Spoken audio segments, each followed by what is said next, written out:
नमस्कार, मैं कमलेश कबीर आपका एक बार फिर स्वागत करता हूं इस नए एपिसोड में। आज के इस एपिसोड में हम बात करेंगे राहुल गांधी की। वैसे अगर हम देखें तो 2024 का लोकसभा चुनाव कांग्रेस पार्टी के लिए राहत की खबर लेके आया है, क्योंकि पिछले दो चुनावों से जब से राहुल गांधी के प्रधानमंत्री बनने की उम्मीदें प्रबल थी, उसके बाद से कांग्रेस पार्टी का जो हश्र हुआ वो पूरे देश ने देखा और कहीं ना कहीं उससे कांग्रेस पार्टी की छवि से ज़्यादा राहुल गांधी की छवि जो है वो ज़्यादा खराब हुई। इस बार 2024 का जो चुनाव था कांग्रेस पार्टी के लिए करो या मरो की स्थिति थी। अगर कांग्रेस पार्टी अपने पिछले प्रदर्शन से अगर नीचे जाती तो फिर उसके बाद में कांग्रेस पार्टी के ऊपर सवाल खड़े हो जाते कि ये पार्टी अब बचेगी भी या नहीं बचेगी। लेकिन कांग्रेस पार्टी ने 98 सीटें, क्योंकि एक सीट जो है वो खाली हो गई है, तो 98 सीटें जीतकर ये तो दिखा दिया कि कांग्रेस पार्टी जो है वो पुनर्जीवित हो चुकी है, मतलब वो वापस खड़े होने का प्रयास कर रही है। आगे क्या होगा, ये कुछ चीज़ें जो है वो वक्त का तकाजा है, तो वो वक्त के ऊपर ही जो है वो चीज़ें सामने आती है। लेकिन राहुल गांधी ने इस बार पहले जो है वो सोची समझी रणनीति के तहत वायनाड सीट से चुनाव लड़ा। और आपको पता होगा उस वक्त तक लगातार जो है वो भारतीय जनता पार्टी हमलावर थी। कुछ चैनल जो है वो लगातार अनुमान लगा रहे थे कि राहुल गांधी अमेठी से चुनाव लड़ेंगे, लेकिन राहुल गांधी ने वायनाड चुनाव की जो तिथि थी उससे पहले तक अपने सारे पत्ते जो है वो बचा के रखे। और उसके पीछे सबसे बड़ी वजह ये थी, अगर राहुल गांधी उसी वक्त औपचारिक रूप से अगर ये घोषणा कर देते कि वो अमेठी या वायनाड रायबरेली से चुनाव लड़ रहे हैं, तो फिर हो सकता है उनकी वायनाड सीट जो है वो खतरे में आ जाती। वैसे केरल की वायनाड सीट के बारे में अगर हम जानना चाहें तो हम गूगल पे सर्च करके जो है वो जान सकते हैं कि वहाँ पे किस तरीके से ईसाई मतदाता प्रतिशत कितना है और मुस्लिम मतदाता कितना है। तो कांग्रेस पार्टी को हमेशा से केरल में जो है वो इसी वजह से, मुस्लिम तुष्टीकरण की वजह से या मुस्लिम वोट की वजह से हमेशा फायदा रहा है। और आपने देखा होगा यही एक वजह थी कि राहुल गांधी जब अमेठी में 2014 से उनका जो है वो जीत का अंतर था वो कम हुआ और 2019 में ये प्रबल संभावना ही हो गई कि राहुल गांधी अमेठी हार सकते हैं, तो कांग्रेस पार्टी ने एक सेफ सीट जो है वो ढूंढी और वो सेफ सीट थी वायनाड सीट। लेकिन अब इस अगर हम देखें 2024 के लोकसभा चुनाव में, तो कांग्रेस पार्टी में राहुल गांधी वायनाड के जैसे ही चुनाव कंप्लीट हुए, चुनाव मतदान हुआ, उसके बाद में उन्होंने घोषणा की कि वो अमेठी से चुनाव नहीं लड़ेंगे, वो रायबरेली से चुनाव लड़ेंगे। अजीत अंजुम जैसे पत्रकार अमेठी में पहले से ही पहुंच चुके थे, क्योंकि उनको लग रहा था कि राहुल गांधी जो है वो अमेठी से चुनाव लड़ेंगे, लेकिन राहुल गांधी पहुंच गए वायनाड। और वायनाड में सोनिया गांधी जो पहले ही राज्यसभा जा चुकी थी, क्योंकि सोनिया गांधी इससे पहले यहाँ से चुनाव लड़ती थी, और सोनिया गांधी ने एक सिंपैथी जो जिसको कहते हैं कि कार्ड फेंका, और वो कार्ड ये था कि वो अपना बेटा जो है वो रायबरेली वालों को सौंप रही है। कहीं ना कहीं समाजवादी पार्टी के साथ गठबंधन, उसका फायदा भी कांग्रेस पार्टी को हुआ और बड़े मार्जिन के साथ राहुल गांधी रायबरेली सीट भी जीत गए। तो राहुल गांधी 2 सीटों पे जीत मिली, वायनाड और रायबरेली। और उसके बाद में अटकलों का बाजार गर्म था कि अब राहुल गांधी जो है वो कौन सी सीट छोड़ेंगे। लेकिन फाइनली जो है वो राहुल गांधी ने रायबरेली सीट जो है उसको छोड़ना उचित नहीं समझा, इस बार उन्होंने वायनाड सीट छोड़ी। और वायनाड सीट छोड़ने के पीछे अगर हम मोटे तौर से देखें तो यहाँ पे 5 कारणों से हमें समझ में आ जाएगा कि राहुल गांधी आखिर वायनाड सीट ही क्यों छोड़ी।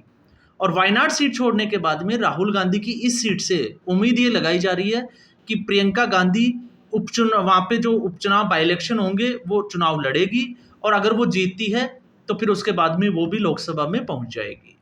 तो ये अब तक की जो है वो कांग्रेस पार्टी की रणनीति रही है।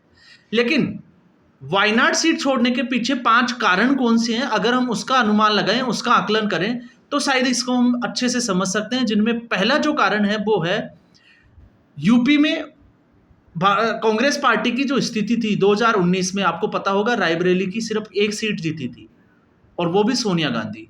इसके अलावा एक भी सीट जो है वो कांग्रेस पार्टी जीतने में नाकामयाब रही, जबकि एक वक्त ऐसा था कि कांग्रेस पार्टी का उत्तर प्रदेश में दबदबा हुआ करता था। ये कम से कम हम जाएंगे 20 से 25 साल पहले। और उसके बाद में कांग्रेस पार्टी की स्थिति ये हो गई कि उनको जमीन देखने को नसीब नहीं हुई। एक रायबरेली सीट थी। अब इस बार जो है वो चुनाव परिणाम में कांग्रेस पार्टी की स्थिति में सुधार हुआ और कांग्रेस पार्टी जो है वो 1 सीट से 6 सीटों पे पहुंच गई। एनडीए जो एक जिसको हम कहें कि 2019 में 62 सीटों पे जो जिसको जीत मिली थी, वो जो है वो 40 से भी कम सीटों में रह गई और समाजवादी पार्टी 37 सीटें जीतकर और इंडी गठबंधन जो विपक्षी गठबंधन है, वो लगभग 40 से ज़्यादा सीटें जीतने में कामयाब हुआ। तो इससे एक चीज़ समझ में आई है, वो चीज़ ये इसका आकलन ये कहता है कि अगर रायबरेली सीट से कांग्रेस पार्टी अगर राहुल गांधी जो है वो अगर छोड़ देते हैं, तो जो खोई हुई जो ज़मीन मिली है, उससे वापस से जो मतदाता है उनमें अविश्वास पैदा होगा और हो सकता है कि ये जो ज़मीन है वो वापस हाथ से नहीं निकल जाए। इसलिए राहुल गांधी ने और कांग्रेस पार्टी ने यह फैसला लिया कि राहुल गांधी जो है वो उत्तर प्रदेश में अगर हमें इनको अच्छा करना है, आगे चुनावों में अगर अच्छा करना है, चाहे वो विधानसभा चुनाव हो या फिर 2029 के लोकसभा चुनाव, तो उनको यूपी में अपनी जो ज़मीन है, अपना मतदाता जो है, उसको पकड़ के चलना पड़ेगा। दूसरे कारण पे अगर हम प्रकाश डालें, उसकी बात करें, तो वो हो सकता है कि रणनीतिक बदलाव, क्योंकि कांग्रेस पार्टी ने इस वक्त जो है वो 2024 के चुनाव परिणाम के बाद में हमने देखा है कि वो और तेजी से आक्रामक रूप से जो है वो भारतीय जनता पार्टी पर हमलावर हुई है। और इसकी बड़ी वजह भी यही है कि उत्तर प्रदेश में कांग्रेस पार्टी को एक के बजाय जो है वो 6 सीटें मिली। अब वायनाड से जो है, हम इसको ये भी कह सकते हैं कि आक्रामक जो रुख है उसका वायनाड और रायबरेली से क्या कनेक्शन है।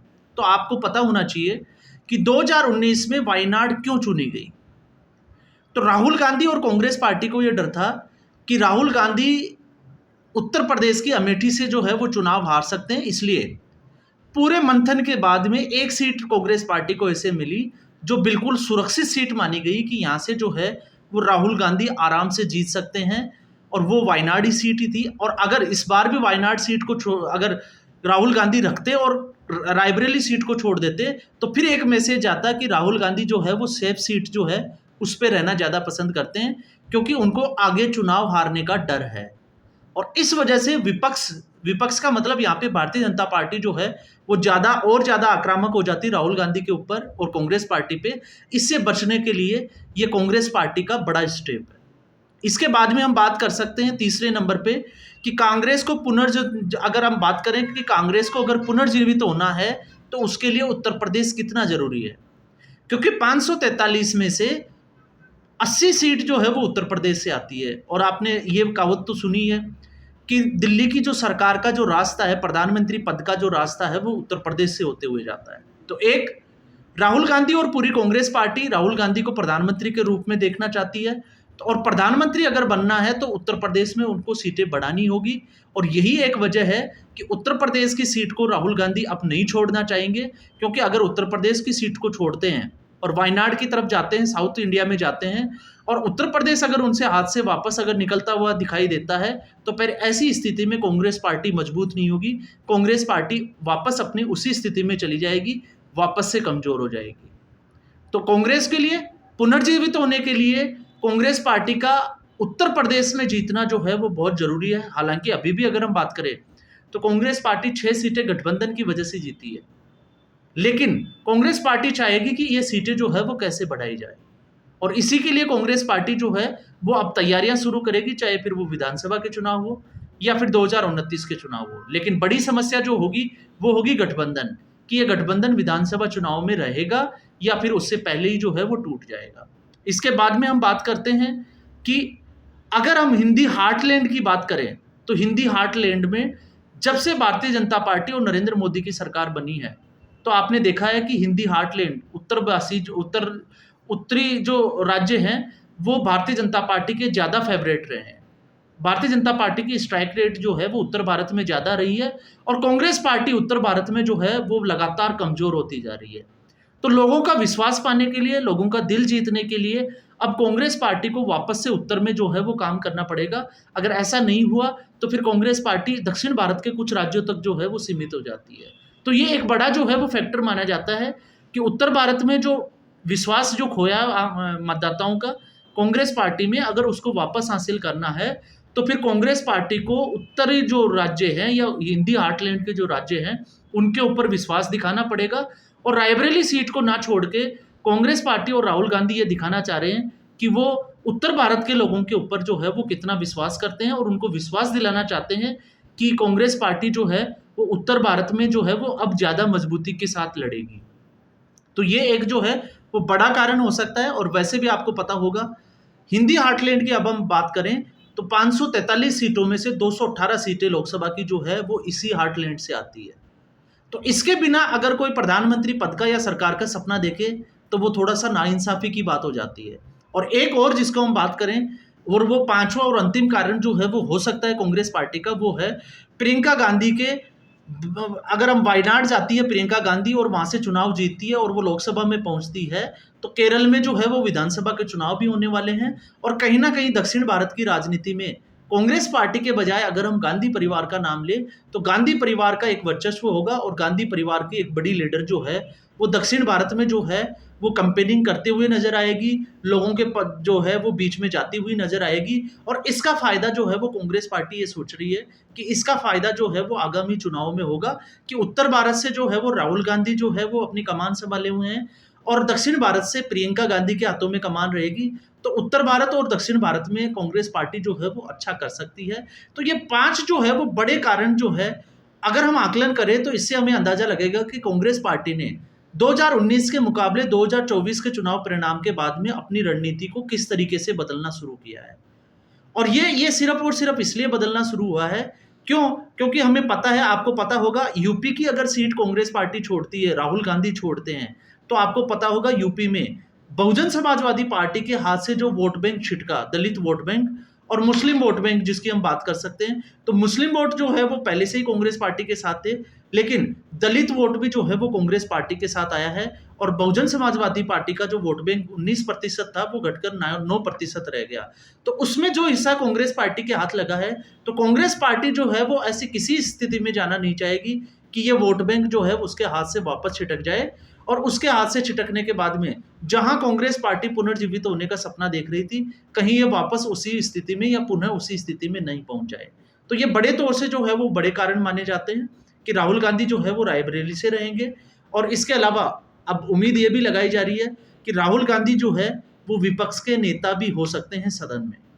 और फिर प्रियंका गांधी, क्योंकि लगभग ये माना जा रहा है कि वायनाड सीट से प्रियंका गांधी जो है वो आसानी से जीत जाएगी, तो ऐसी स्थिति में दोनों भाई बहन जो है वो कांग्रेस पार्टी की कमान संभालते हुए नजर आएंगे।